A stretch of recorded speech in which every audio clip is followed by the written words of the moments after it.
And this week's Torah portion is the portion of Baha'alotecha, which discusses many interesting things.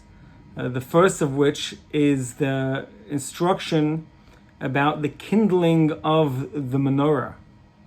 Now, it's a little bit odd because the kindling of the menorah, or more specifically the cultivation of the menorah, has been discussed elsewhere, and it doesn't really have a place at this point in time.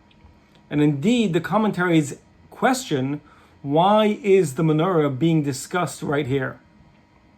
And they give a very interesting, insightful, and maybe even inspiring answer. The commentaries tell us that this is specifically mentioned here because it is on the heels of the discussion of last week's Torah portion. We know last week's Torah portion was the discussion of all the donations and contributions that each of the 12 tribes had given towards the construction of the tabernacle. Not just the construction, but even some of the offerings and gifts that would be offered on the altar in the tabernacle were also given and donated by all the 12 tribes. There was only one tribe that was not part of this opportunity to sponsor, to donate, to help build this monumental achievement of a Mishkan, a tabernacle, a place of collective communal gathering, a place of connection to God Almighty. There was only one tribe that was not part of it, which was the Levites, the tribe which Aaron came from.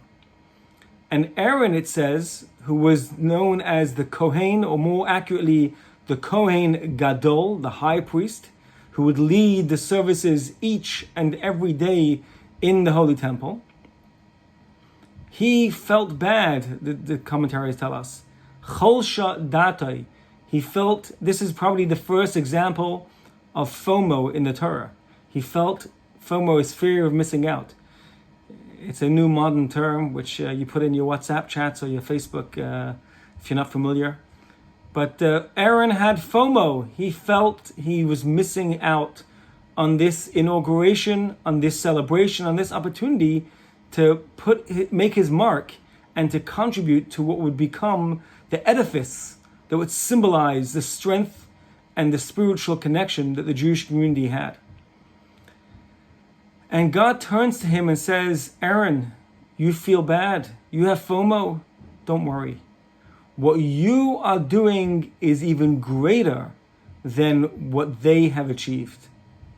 And over here, the Torah differentiates between the different kinds of charity, the different kinds of contributions. We know in Torah, there's a very strong emphasis in Judaism about monetary charitable gifts. And that is held in very high esteem and very high regard. However, there is another kind of charity which is called tzedakah begufo, which means physical charity with your own being. An example of that may be, instead of giving a dollar bill to someone who needs financial help, how about giving 20 minutes of your time to listen to another human being, to encourage them, to lift them up and inspire them. This is a different kind of charity. This is a different kind of donation of time, which in many ways is much more powerful.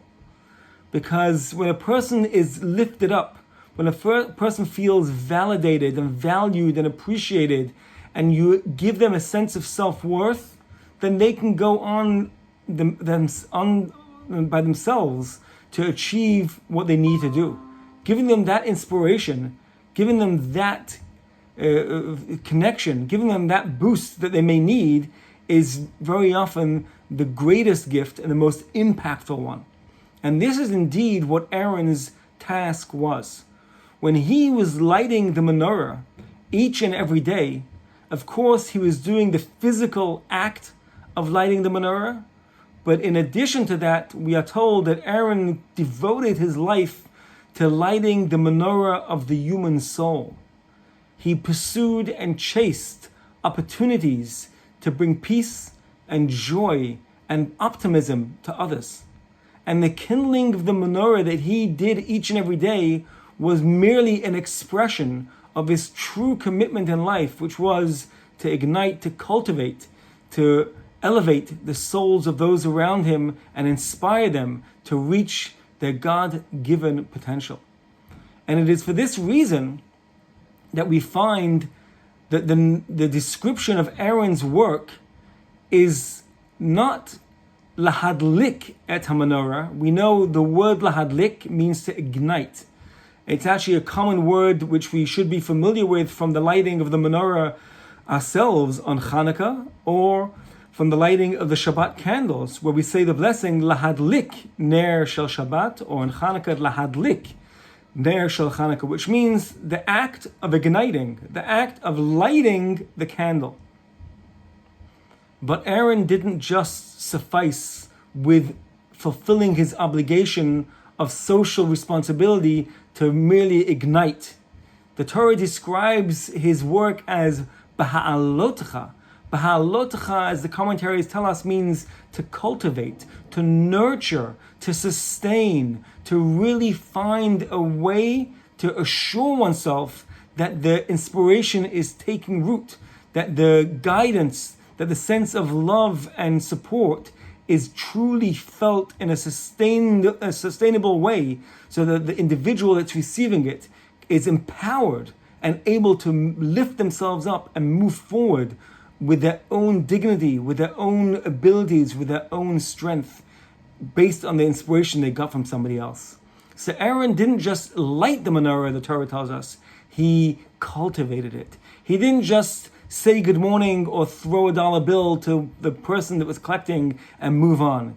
He took interest. He took time. He appreciated the experience and let the other person know that he was enjoying the encounter as much as they were. And this uplifted gift of confidence, of encouragement, is what Aaron's life was all about. And this is why the Torah tells us the Hebrew phrase, Shalcha Gedola Mishalahem.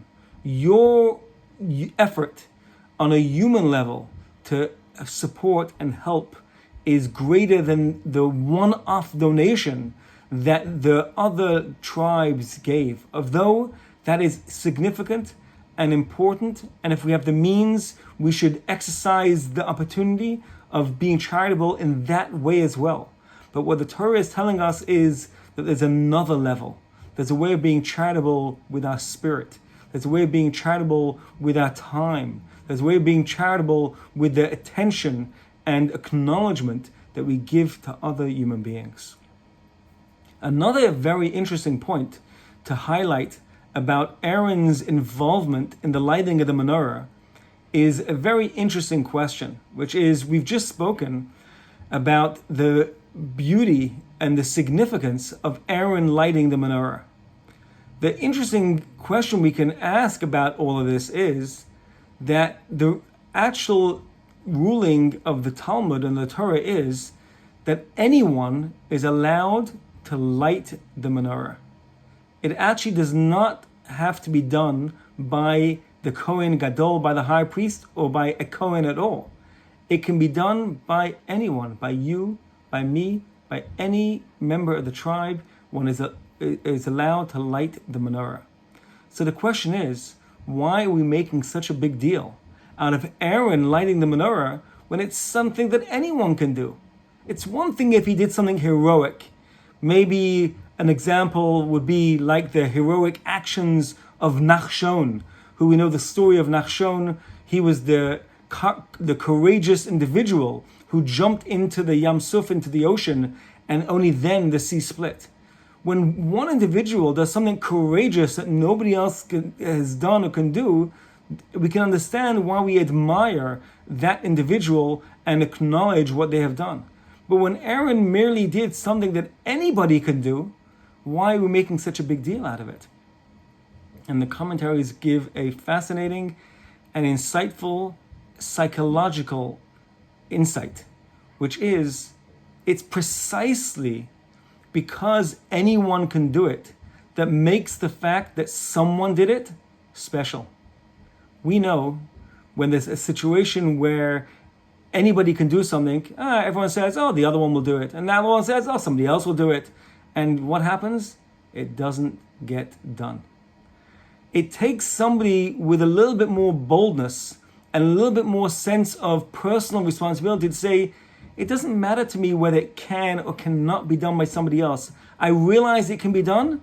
I'm going to step forward and do it. The fact that somebody else can do it doesn't absolve me of trying to be as helpful as I can in whatever material or spiritual way possible. And this is what's so significant about Aaron's actions. Not that he did something that nobody else could do, he did something that anybody else could do. And that's sometimes a harder step for a person to step out of line and say, I know anyone can pick up this garbage in front of the synagogue, but I'm going to do it. I know anyone can fold the chairs, but I'm going to do it.